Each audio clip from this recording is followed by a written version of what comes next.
Nós vamos fazer assim como sempre nós fazemos. Se tiver uma dúvida, você levanta a mão e pergunta e a gente vai tentar responder. O texto que eu peguei aqui para nós lermos está no livro de Êxodo, capítulo de número 27, versículo 9 até o versículo de número 19. Agora sim, vamos estudar a palavra de Deus. Êxodo, capítulo de número 27. Eu vou pedir para você ter aí nas suas mãos a sua Bíblia. Se você vai fazer anotações, deixa ela do lado para poder me ajudar aqui com alguns textos bíblicos que nós vamos precisar ler. Êxodo, capítulo de número 27, versículo 9 até o versículo de número 19. Como vocês sabem, queridos irmãos, tanto o tabernáculo como as festas sagradas de Israel é um enigma, uma figura retórica muito linda para nossos dias de hoje. Amém?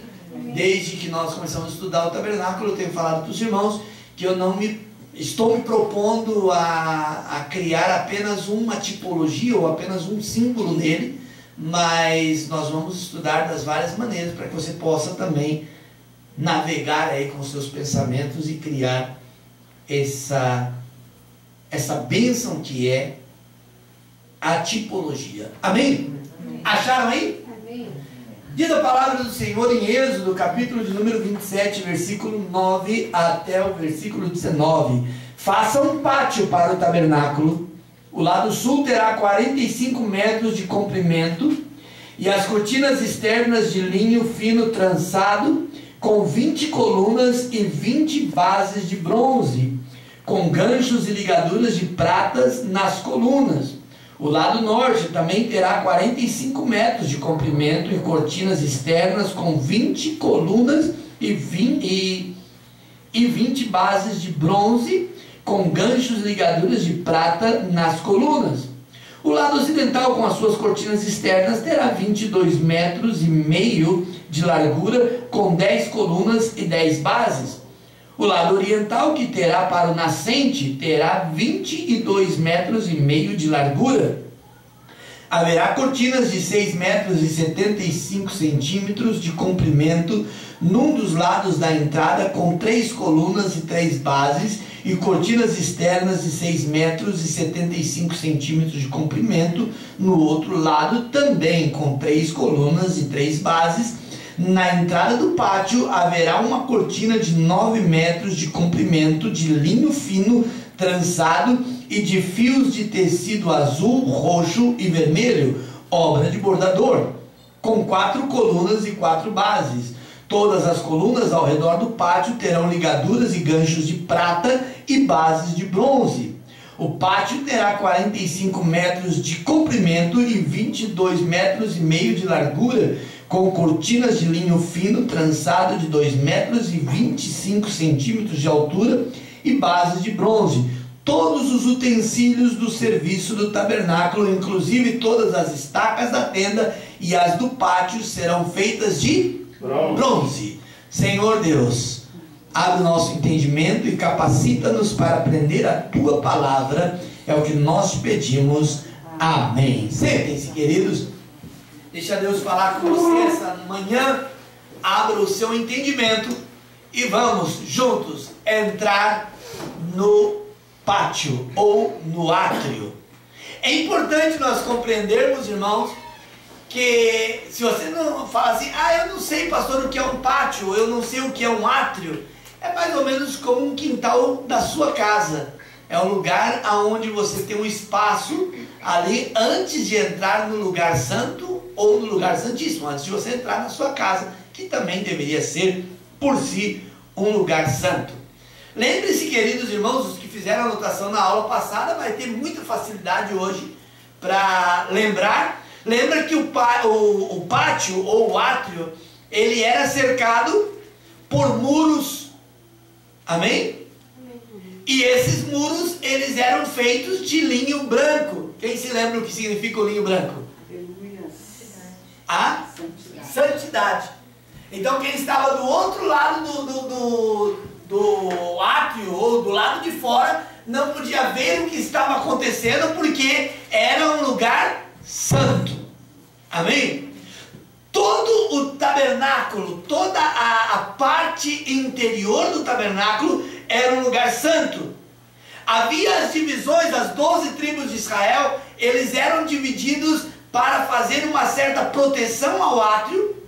Bem na frente do tabernáculo estava a tribo de Judá, e depois as outras tribos, elas eram divididas, e era feito dessa maneira para, de certa forma, proteger o linho branco.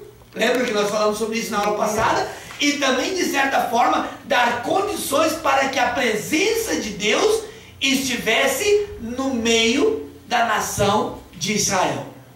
Duas coisas que devem estar claras na nossa mente. Primeiro, nós somos templo do Espírito Santo. Diga assim: eu sou o templo do Espírito Santo. Eu sou o templo do Espírito Santo. E como templo do Espírito Santo, eu preciso proteger o Espírito que está em mim. Por isso que a Bíblia diz: não entristeçais ao Espírito Santo.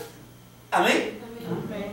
Além do mais, nós precisamos saber que a arca, ou o templo, ou o tabernáculo, ela ficava no centro da nação de Israel, assim como a glória de Deus tem que estar no centro da sua vida. Não é periférico, não é de um lado à parte, mas tem que estar no centro da sua vida. Se o Senhor não for o primeiro na sua vida, em vão é servir a Deus. Quantas vezes já me ouviram falar sobre isso? Se Deus não é o primeiro na nossa vida, não adianta ir para a igreja. Se qualquer coisa é mais importante do que Deus, não adianta ser batizado, não adianta orar, não adianta cantar. Por quê? Porque simplesmente Deus está na periferia. Salmos 37, ele fala uma coisa maravilhosa, quando ele diz assim: entrega teu caminho ao Senhor, confia nele e o mais ele fará. E que fácil é entregar o nosso caminho a Deus quando as coisas estão mal.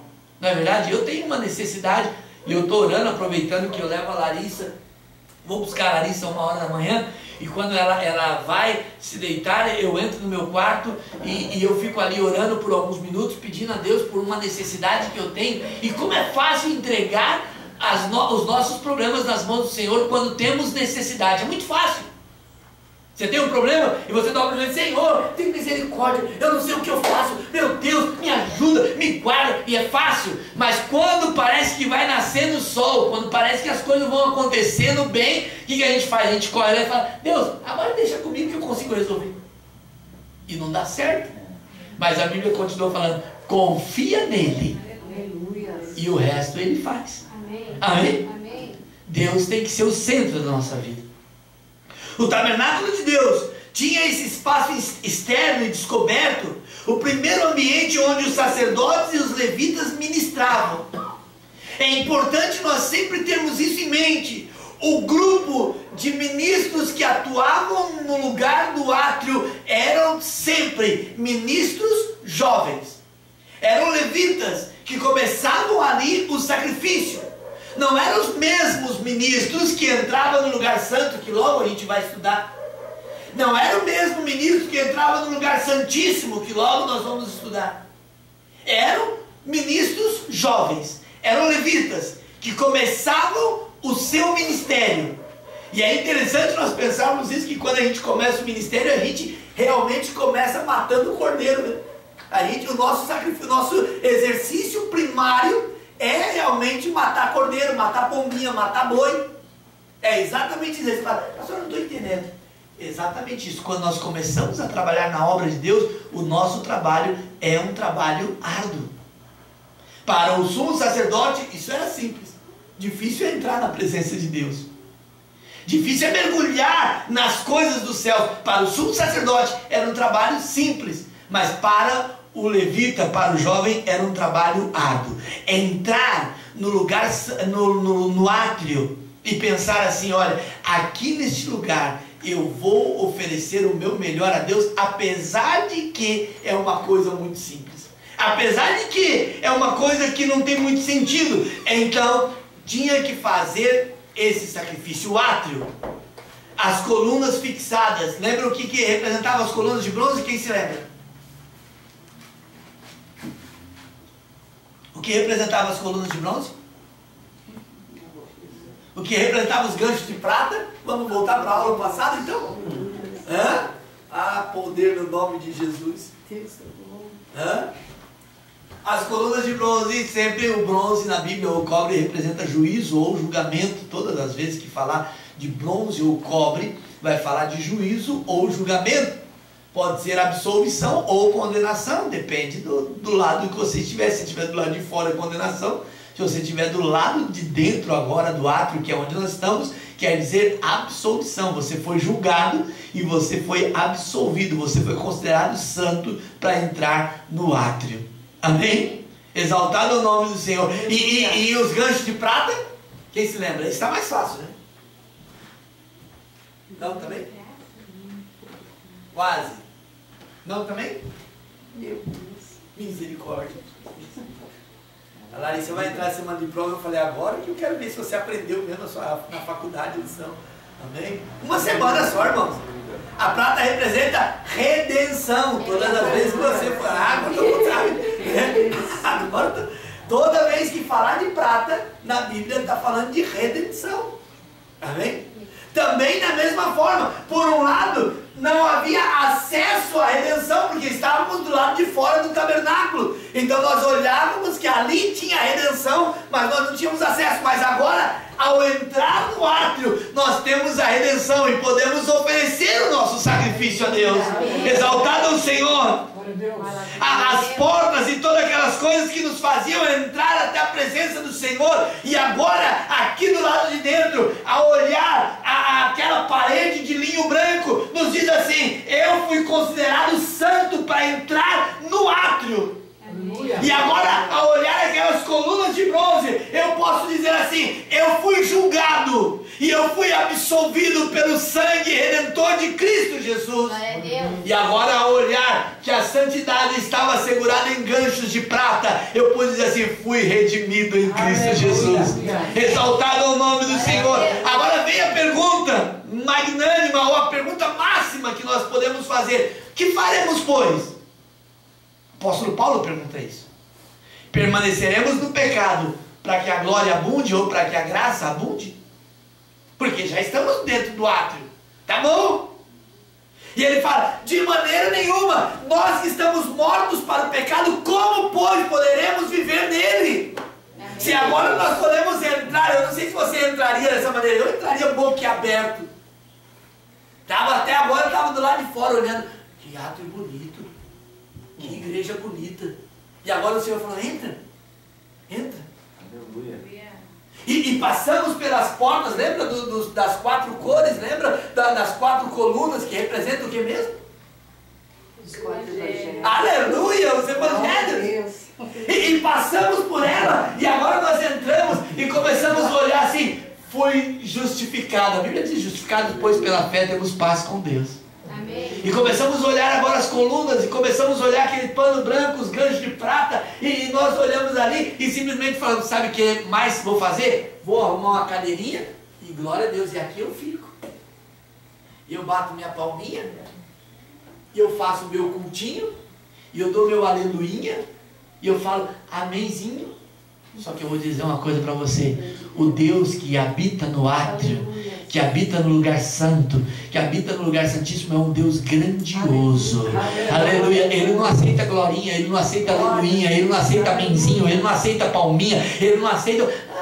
não, ele quer o seu melhor. Ou você deu o seu melhor ao Senhor, ou desista de ser crente.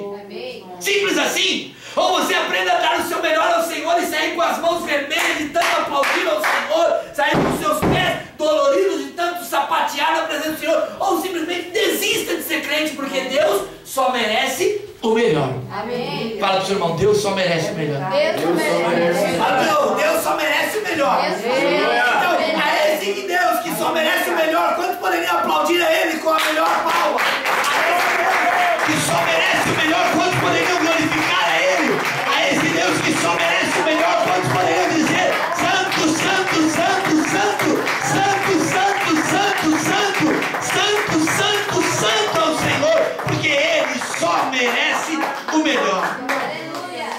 Ao entrarmos aí, ao entrarmos nesse lugar, em vez de sentar poxa, que lugar bonito. Poxa, que lugar legal. Aqui é mais branco do que lá fora. Lá fora está branco, mas aqui está mais branco ainda. Aqui a prata brilha mais. Lá fora brilha, mas aqui parece que desse lado as coisas brilham melhor. E eu não sei como você entraria no tabernáculo, mas eu com certeza eu iria lá. Deixar minhas marquinhas, meus dedos sujos ali. Eu com certeza iria pegar aquelas cordas. Lembra? Oséias capítulo 11 fala das cordas. O que representa as cordas? Quem se lembra? Oi? Oi? Amor. Porque com cordas de amor lhes atraí. E fixado o cobre, o julgamento, a santidade, a redenção, ela foi estampada, ela foi segura pelo amor de Deus, pelas nossas vidas. Exaltar o nome do Senhor. E quando foi esticado aí, você pegar e segurar aquela corda de amor e falar: é por causa dessas cordas que eu tenho vida. É por causa dessas cordas que eu estou dentro da casa de Deus. Amém. Irmãos amados, eu não sei você, mas cria em mim uma ideia de que eu preciso fazer algo melhor para o Senhor do que o que eu estou fazendo. Por quê? Porque ao entrar dentro do tabernáculo, quando eu não tinha condição, quando eu não podia, e ao entrar dentro do tabernáculo, e o Senhor fala assim, ó, essa casa é sua. E não como essa canção infernal que se canta por aí, essa casa é sua, nós deixamos ela para você. Não, o Senhor é quem deixou para nós. Não é o contrário do que a música fala, que nós deixamos a casa para você, fica aí à vontade. Não, ao contrário, Ele preparou um lar. Não foi isso que Ele profetizou para Davi? Não foi isso? Davi separou lá as colunas, as madeiras, e eu vou fazer uma casa para Deus. E aí veio o profeta e falou assim: acaso alguma vez, Davi, eu te pedi casa? Amém. Não foi isso que ele falou? Quando foi, Davi, que eu falei para você, me constrói um templo para mim, Davi? Ao contrário, Davi, eu vou construir um templo. Amém. E eu vou colocar o meu nome nesse templo. E eles vão se lembrar de você por toda a geração. E as pessoas pensando que era o templo de Salomão. Vieram os babilônicos e destruíram e acabaram com tudo. Veio Herodes e construiu outro. Quando de repente o templo começou a andar entre eles. E começou a passear sobre ele. Ageu um pouquinho antes e falou: olha, a glória da segunda casa será maior do que a primeira. Amém. E a segunda casa começou a caminhar, e começou a curar os enfermos, e começou a salvar vidas, e começou a ressuscitar mortos. E o que fizeram com a glória da segunda casa? Simplesmente quiseram matar. Mas ao terceiro dia ressuscitou. Amém. E aí vem Paulo escrevendo assim: olha, o primeiro Adão era terrenal, mas o segundo Adão é espiritual. Aleluia. Oh, Davi, eu não te pedi para construir uma casa. Eu não habito em templos feitos por mãos de homem. Agora eu vou habitar em um templo onde a minha glória será completamente reconhecida. E Deus se tabernaculou em Jesus, e hoje nós vivemos a sua glória. Exaltado ao Senhor. Coisa impossível de se entender a olho nu. Mas a Bíblia diz em Colossenses que nele habita corporalmente toda a plenitude da divindade. Aleluia. Amém? Amém. É isso que representa o tabernáculo para nossas vidas. Quando o pecador se aproximava, achava uma parede formada lá de praticamente 60 metros de extensão no total, 45 metros de um lado, mais 20 do outro, e aquele prédio enorme de pano branco. Eu já falei para vocês que coisa impossível de se ver. No meio de um deserto, no meio de terra, de tempestade de areia e todo o problema, e ali estava a glória do Senhor manifesta. Assim somos nós. Quem poderia ser santo num dia como hoje na terra? Que o amor é caríssimo, já não se ama mais, mas o sexo é de graça. A vida não vale nada, mas a morte custa o preço de uma bala. Que a atenção, o amor de pai para filho, o amor de filho para pai se esfriou e já não existe mais. Aquilo que o Senhor fala assim: nos últimos dias vai ser filho contra pai, vai ser irmão contra irmão.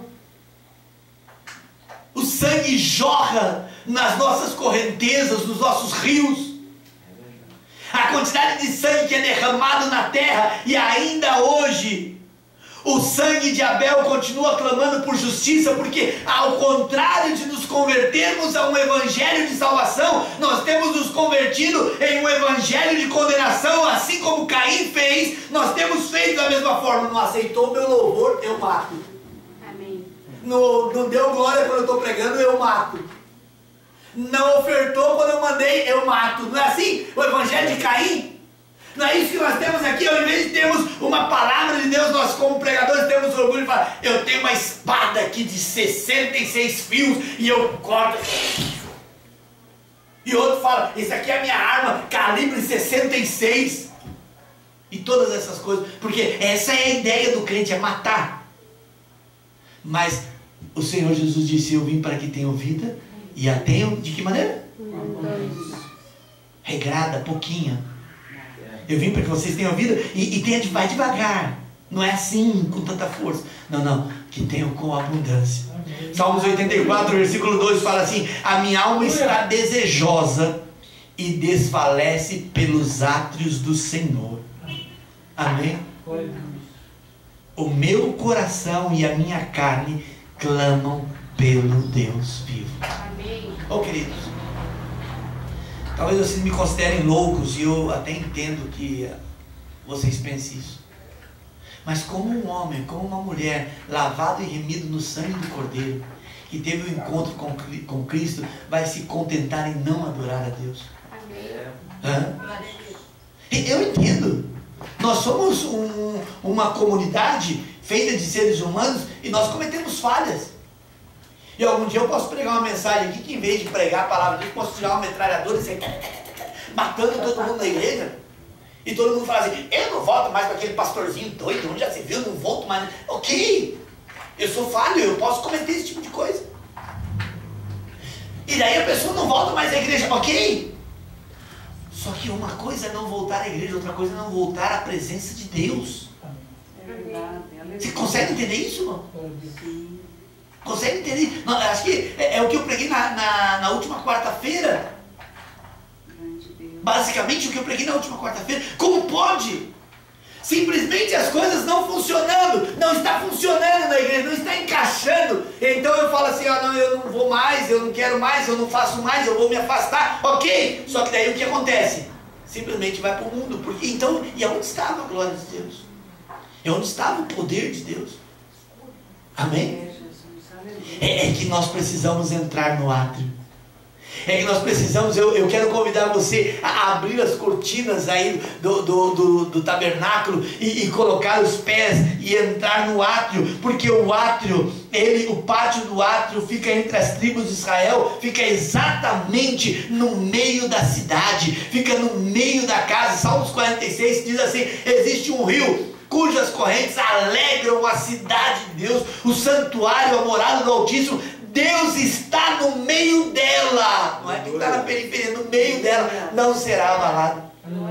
Quando nós entendermos que sermos igreja, isso aqui que nós estamos fazendo hoje, faz com que esse rio comece a fluir, comece a matar a sede do pecador, nós não nos contentaremos mais em ficar só entre nós, e isso vai começar a expandir, e as pessoas vão começar a sentir a glória de Deus. Amém? Deixa a glória de Deus fluir em você. Existe um rio cujas correntes alegram a cidade de Deus. Quantos se sentem cidade de Deus? Deixa eu falar para você. Quantos são templos do Espírito Santo? E assim, eu sou o templo do Espírito Santo. Se você não tem certeza, diga assim: eu quero ser templo do Espírito Santo. Amém? Um conjunto de templo é o que, irmãos? Um conjunto de casas é o que? Quem pode me dizer? Quem entende de demografia? Um conjunto de casas é o quê? É um bairro, não é isso? Aqui tem um conjunto de casas, um monte de casas junto, é um bairro. Mais um amontoado de casa, mais um bairro formam uma cidade. Existe um rio cujas correntes alegram a cidade de Deus, não as cidades. A cidade de Deus só tem uma cidade, Deus só tem uma igreja, Deus só tem um povo. Amém? Amém. Aleluia. Mas para que essa cidade esteja estabelecida, eu como templo, você como templo, nós, cada um como templo, temos que estar reunidos para sermos um bairro e aí sermos uma cidade e juntar com o outro irmão, com o outro um pouquinho aqui, um pouquinho acolá, como diz a palavra do Senhor, sermos um em Cristo Jesus. Amém. Exaltado o nome do Senhor. E quando nós estamos dessa maneira, então nós vamos lembrar daquele nome daquele menino que morreu lá, quando Hofni e Finéias foram para a batalha. Lembra que nasceu um nenenzinho? Se não me engano, acho que era filho de Finéias, se eu não estou enganado. Como que era o nome dele? Quem se lembra? Cabote. Oi? Cabote. Icabode. Que quer dizer? Foi-se a glória do Senhor. Tira o prefixo i, tira o i e deixa só cabode, que quer dizer glória de Deus. Amém? Amém. O homem entra no átrio e ele está próximo à glória de Deus. Ele ainda não está na glória de Deus. Ele está já separado do mundo. Ele já deu o primeiro passo. Ele já conseguiu ver o brilho das colunas de bronze desse lado diferente do outro lado. Ele conseguiu ver algumas coisas que eu já vou falar sobre elas ali. Ele conseguiu dar uma volta e aqui estava o lugar santíssimo no meio, o lugar santo, o lugar santíssimo no meio do átrio. E ele conseguiu dar uma volta e falar: olha só. E ele deu uma volta inteira e ele começou a tocar e ele começou a se maravilhar com aquilo. Porém ainda faltava algo, faltava a própria glória de Deus. Irmãos, não se conforme. Você já entrou no átrio? Já tem visto as colunas de bronze? Já está vendo os panos brancos esticados? Porque agora já não tem mais azul, vermelho, roxo, agora já não tem mais isso, agora é só branco. Você está vendo ali a glória? Está vendo os panos, está vendo os ganchos de prata, como brilham mais aqui dentro do que lá fora? Está vendo como é mais fantástico estar aqui dentro, protegido, do que lá fora? Então agora é hora de buscar a glória de Deus. Não se conforme, Deus tem o melhor para você. Fala para o seu irmão: Deus tem o melhor para você. Deus tem o melhor para você. 3 coisas são de suma importância nós pensarmos no tabernáculo como um todo. Primeira coisa que você precisa pensar no tabernáculo como um todo é na direção do tabernáculo. Abra sua Bíblia em Lamentações capítulo 3, versículo 22 e 23 e Malaquias capítulo 4, versículo 2. Deveria sempre o tabernáculo ser montado com a sua entrada voltada para o oriente ou para o leste. Ou seja, a direção do nascer do sol. A cada amanhecer, os hebreus poderiam ter a convicção de que as misericórdias do Senhor estavam sendo renovadas sobre eles. Lamentações 3, 22 e 23. Quem achou pode ler, por gentileza. Graças ao grande amor do Senhor, em que não somos consumidos, pois as suas misericórdias são inesgotáveis. Renovam-se cada manhã. Grande é a sua fidelidade. Amém? A primeira marca que tinha o tabernáculo, ele era posto para a direção leste. Então, todas as vezes que Israel se levantava e começava o nascer do sol, eles lembravam, é que as misericórdias do Senhor se renovam a cada manhã. A casa de Deus, o átrio, o tabernáculo, o lugar santo, o lugar santíssimo, é lugar onde a misericórdia do Senhor se renova a cada manhã. O inimigo das nossas almas se levanta para inventar cada dia um pecado novo. Amém. Cada dia. Imagina os nossos avós, os nossos antepassados, pensando nesses pecados virtuais de hoje. Seria inconcebível. Seria inconcebível. O pecado, antigamente, ele era estritamente físico. Se era roubo, tinha que roubar. Hoje eles roubam pela internet. Dão golpes pela internet. O estupro, a violência sexual teria que ser física. Hoje eles estão cometendo violência sexual pela internet. O diabo acaba a cada momento desenvolvendo um pecado moderno.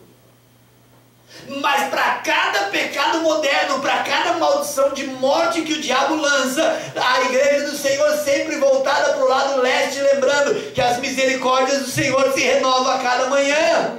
Aleluia! Glória a Deus. A igreja voltada para o leste lembrava que se você ainda, irmãos, diz apóstolo João assim, filhinhos, essas coisas vos escrevi para que não pequeis, não pequem. Mas se pecar, lembra que o átrio, o tabernáculo, ele está voltado para o leste para ver o nascer do sol todas as manhãs, porque a misericórdia do Senhor se renova cada manhã. Se caso você pecar, nós temos um advogado. Amém? Amém. Amém, irmão? Amém. Quem de nós não precisa do perdão dos pecados? Quem de nós não precisa ser perdoado dos pecados? Qual de nós hoje poderíamos falar assim, eu não preciso de perdão de pecado porque eu sou perfeito? Não, essas coisas se escrevam para que você não peque, mas se pecar, lembra que lá está, amanhecendo a cada momento, a misericórdia do Senhor. São 10h40 da manhã. Eu não sei que horas você acordou hoje, 6h30, 7 horas, 8 horas, 9 horas, eu não sei que horas você acordou hoje. Mas quando você acordou, já tinha uma misericórdia nova te esperando. Amém. Amém. Exaltado é o nome do Senhor. Eu não sei que hora que você acordou. Mas quando fechou o ciclo do tempo para nós, no nosso horário brasileiro, quando fechou o ciclo do tempo às 23h59 e começou 0 horas e 01 minutos, ali a misericórdia do Senhor renovada, para que você possa cercar com ousadia na presença do Senhor, para que você possa entrar na casa de Deus. Oh, exaltado é o Senhor. Que coisa fantástica pensar num Deus tão maravilhoso. Primeira coisa que o tabernáculo nos lembra. A segunda coisa, Malaquias 4:2, quem tem?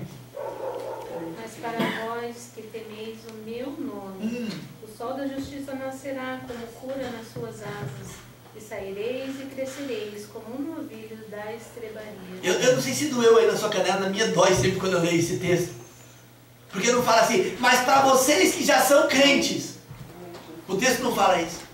Mas para vocês que já estão na igreja há muito tempo. O texto não fala isso. Mas para vocês que sabem a Bíblia de cor e salteado, para vocês que têm capacidade de pregar até para o Papa, se for o caso. Deus le bendiga, hermana. Tenha um dia de bendição em seu trabalho. Para vocês que têm condição de pregar para o Papa, para vocês que conhecem todas as leis religiosas do mundo, é isso que fala? Não, mas fala para aquele que conhece o nome que é sobre todo nome. Para aquele que entrou no tabernáculo reconhecendo a grandiosidade do nome de Deus, para esse sairá o quê? O sol. Amém? Por isso que o tabernáculo tem que estar para o leste. Porque se para nós que estamos aqui dentro do átrio, nós recebemos a misericórdia do Senhor, ela bate em nós como um espelho, a misericórdia do Senhor, ela bate em nós como um espelho, e ela reflete ao mundo pecador que quer nos acusar como o sol da justiça. Continua lendo o texto para mim, irmã, por favor, versículo 2 ainda, 4:2. Mas para vocês que conhecem o meu nome, sairá o sol da justiça. Continua. O sol da justiça nascerá como cura nas suas asas, e saireis e crescereis como um novilho, como os novilhos da estrebaria. Aleluia, eu não sei você, mas eu acho fantástico esse texto, porque nós temos uma ideia, de novo, eu vou fazer esse paralelo de novo, nós temos uma ideia de pegar aqui a palavra de Deus e jogar aqui, ó, quem não quer Jesus vai morrer tudo, e a gente quer jogar e atacar, e a gente quer ofender, e a gente quer humilhar, e a gente quer acabar com a pessoa, mas o texto fala, mas para vocês que conhecem o meu nome, sairá o sol da justiça. Lembra que ele levanta como misericórdia para sobre nós, e ele reflete aqui, ele bate no meu peito, e ele volta como o sol da justiça. E quando ele volta como o sol da justiça, ele volta condenando? Ele volta matando? Ele volta sacrificando? Ele volta cantando, quem te viu passar na prova não te ajudou? É isso que ele volta? Não, ele volta fazendo o quê? Trazendo? Cura. Trazendo? Cura. Trazendo? Cura. Oh, igreja do Senhor, se eu como cristão não for um crente que projeta cura para a nação, então eu sou um falso crente. Amém. Glória a Deus. Consegue entender isso? Se a glória de Deus ela bate em mim, e para mim misericórdia, Senhor, misericórdia, Senhor, para mim misericórdia, para mim misericórdia. E quando bate o sol da justiça, ou bate essa misericórdia que se renova até amanhã, ela bate no meu peito como espelho, e ela joga no irmão Ramiro como o sol da justiça, eu falo, queima ele, Jesus, queima ele. Você vê que tem umas músicas infernal que se canta na igreja? Você viu que tem umas músicas do inferno? Porque para mim misericórdia, mas quando essa essa misericórdia bater em mim e ela refletir no meu irmão, é sol de justiça. E a justiça é para matar, é para esfolar. Só que o texto não fala isso. É que ser crente é muito diferente do que a gente está vendo hoje em dia. É que servir a Deus é muito diferente. Por isso que a gente precisa entrar lá no lugar santo, lá no átrio. Porque quando reflete em mim o sol da justiça, ele traz o quê? Ele traz o quê? Cura. Traz cura. Aleluia. Amém. Vamos nos trancar dentro de nós mesmos agora. E se a gente pudesse, a gente tamparia o rosto assim e vamos perguntar: a quantos nós temos curado? Hã? A quantos nós de verdade temos curado? Quantas pessoas você está refletindo a glória de Deus de tal maneira que está servindo de cura? Enquanto nós, como crentes, estamos cumprindo Salmos 40, versículo 3, que diz: muitos verão, temerão e confiarão no Senhor, o seu Deus.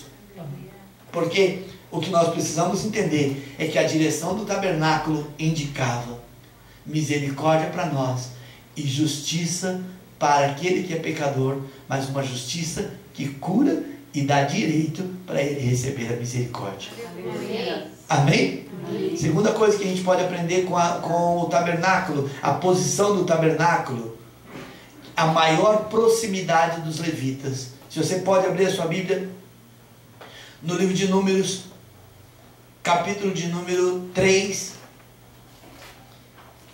versículo de número 21 até o versículo de número 39. É bastante versículo, mas fique com ele aí, me ajude aí em nome de Jesus. Os descendentes de Levi estavam mais próximos do tabernáculo, acampando-se em volta. O número total dos levitas, homens contados a partir de um mês de vida, somava 22.000 homens. Número 3:39, leia para mim. Números 3:39. Amém? O número total de levitas contados por Moisés e Arão, conforme a ordem do Senhor, segundo os clãs deles, todos do sexo masculino, de um mês de idade para cima, foi de 22.000. Amém? E eles ficavam bem aí do lado do tabernáculo. Eles não ficavam lá numa tribo um pouco mais afastada, não. Estavam ali no tabernáculo. Por isso que Davi fala assim: uma coisa pedi ao Senhor e eu buscarei, que eu possa morar no teu templo, Amém. morar na tua casa. Eu conheci alguns pastores e conversando com alguns pastores, falaram: ah, pastor, eu não concordo com essa ideia do pastor ficar muito do lado da igreja, não, porque o pastor não tem paz, o pastor não tem sossego, é o povo perturbando o dia inteiro o pastor. Ô meu irmão, se você não quer ser perturbado, abandona o ministério, você não tem nem chamado. Porque a função do pastor é ser perturbado. A função do pastor é ele estar lá deitadinho lá na cama, pensando assim: eu quero trabalhar para o meu Senhor. Ele está pensando lá, e quando alguém: já que você quer trabalhar, pastor, levanta, vamos atender. Amém? Amém. Então estava ali bem do lado. 22.000 homens estavam ali do lado. Entre eles nós tínhamos os responsáveis, que eram Moisés e Arão, e as respectivas famílias estavam ali para proteger, que eram os coatitas, que eram os de Gerson, os de Merari, e rodeavam o santuário a fim de proteger, carregar armas, desarmar. Leia aí o que está escrito agora sim, Números 3, 21 até o 39, pode ler tudo para nós. Gerson era a família dos Libnitas e a família dos Semeitas. Essas são as famílias dos Gersonitas. E os que foram contados entre eles, segundo o número de homens, de todos os homens da idade, igual e superior a um mês de idade. Os que foram contados entre eles eram 7.500. As famílias dos Gersonitas acamparam atrás do tabernáculo, do lado do ocidente. E o capitão da casa do pai dos Gersonitas era Eliasaf, filho de Lael. E o cargo dos filhos de Gerson no tabernáculo da congregação será o tabernáculo e a tenda e a sua coberta, e a cortina para a porta do tabernáculo da congregação, e as cortinas do átrio, e a cortina para a porta do átrio, que está ao lado do tabernáculo e ao redor do altar, e também as suas cordas para todo o seu serviço. E de Coate era a família dos Aramitas, e a família dos Azaritas, e a família dos Hebronitas e a família dos Uzielitas. Essas são as famílias dos Coatitas. O número de todos os homens com idade igual ou superior a um mês era de 8.600, cuidando da guarda do santuário. As famílias dos filhos de Coate acamparam do lado sul do tabernáculo. E o capitão da casa do pai das famílias dos Coatitas era Elisafã, filho de Uziel. E eles deverão cuidar da arca e da mesa e do castiçal e dos altares e dos utensílios do santuário com que servem, e a cortina e todo o serviço. E Eleazar, o filho de Arão, o sacerdote, será capitão dos capitões dos levitas e supervisor dos que terão o cuidado no santuário.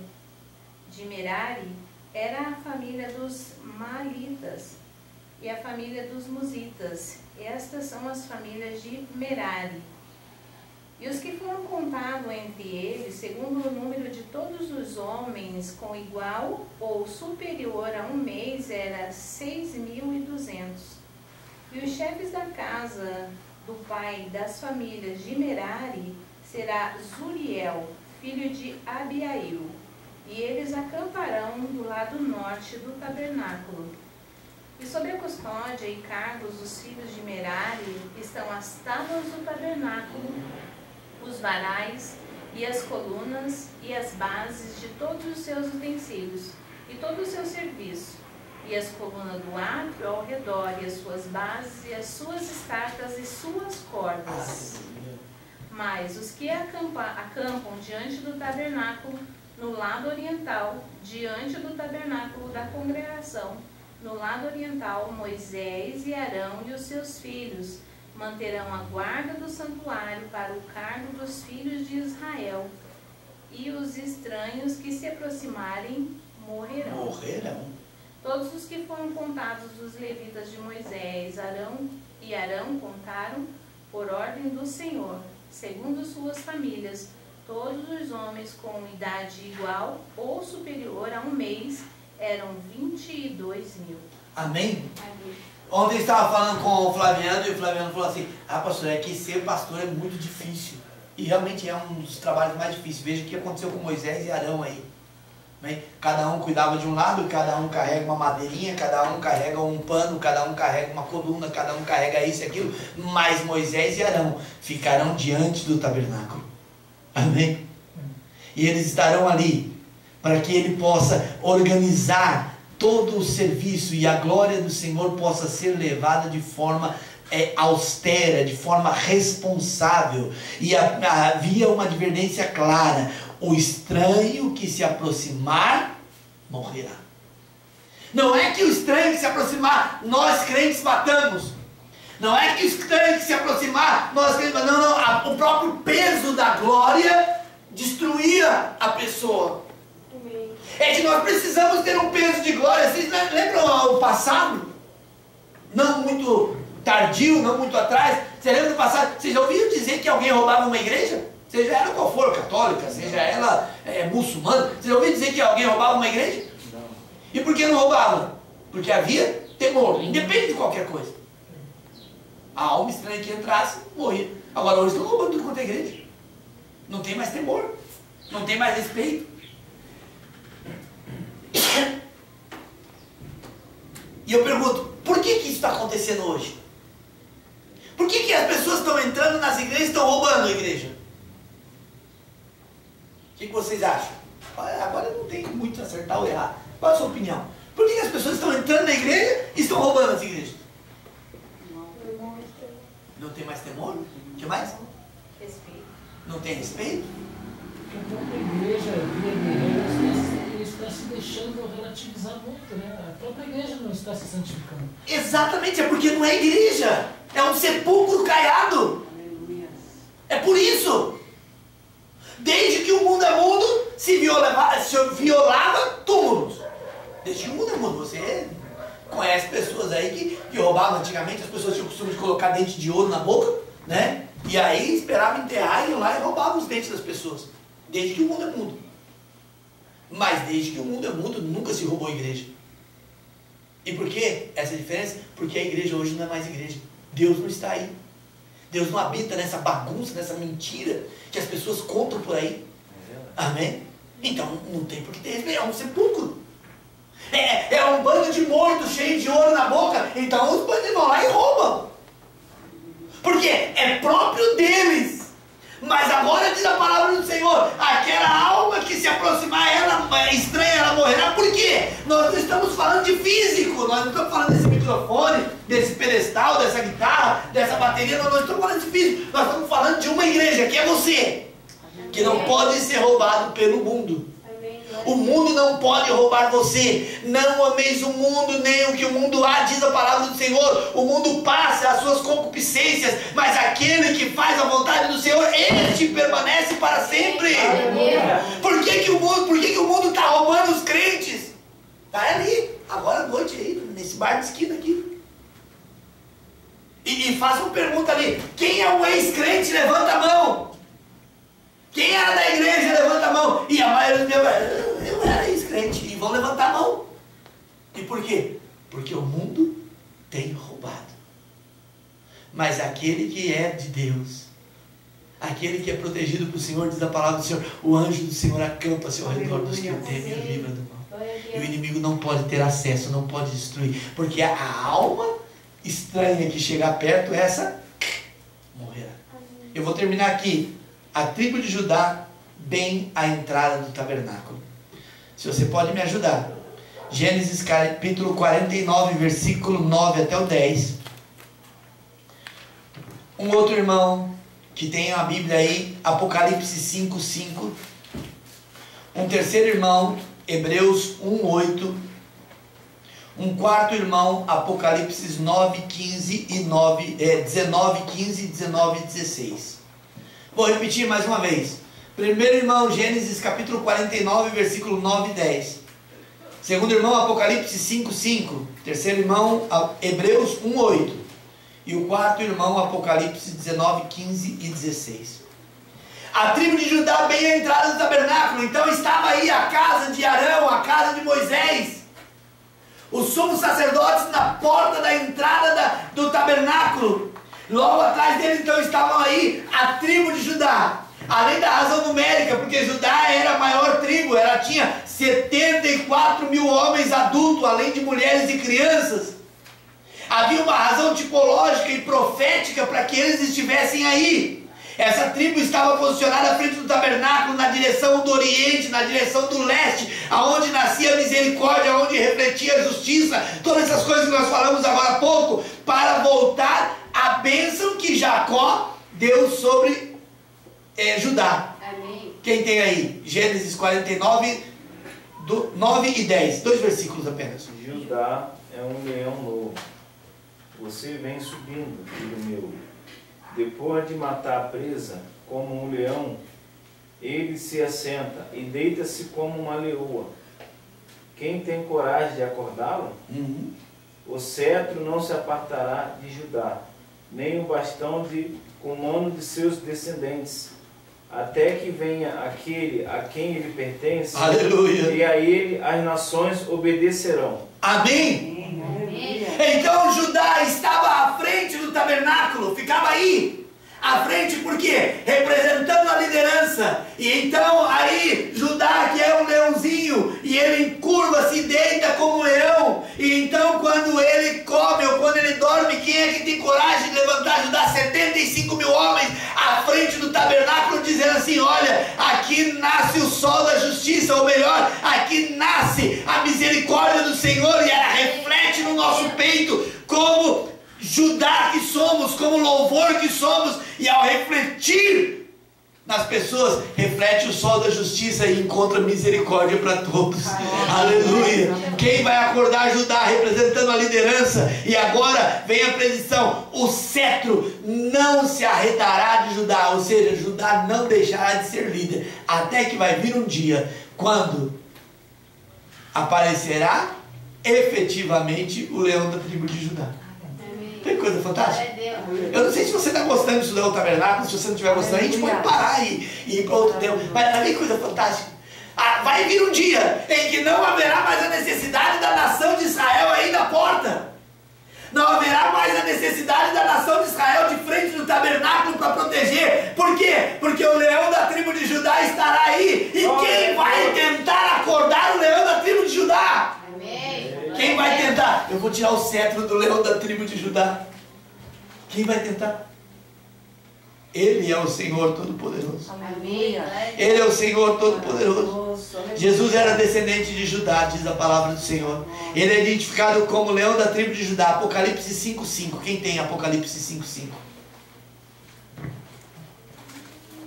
E disse-lhe um dos anciões: não chores, eis aqui o leão da tribo de Judá, é a raiz de Davi, que venceu para abrir o livro que desta aos seus 7 selos. Amém? Eis aí! Não chora, porque eis aí o leão da tribo de Judá. Já o tabernáculo não está mais abandonado. Oh, exaltado ao Senhor.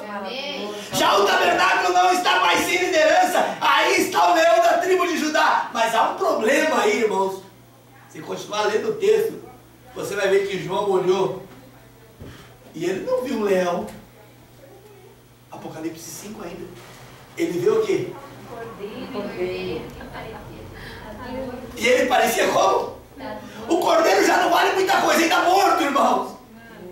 Ei, não se preocupe, Israel, porque aí vem o leão da tribo de Judá. E o povo, o leão da tribo de Judá vem. Mas quando o apóstolo João olha e fala, peraí, mas é um cordeiro. Que teve como mordo, então quer dizer, ele estava ensanguentado, ele estava machucado, ferido.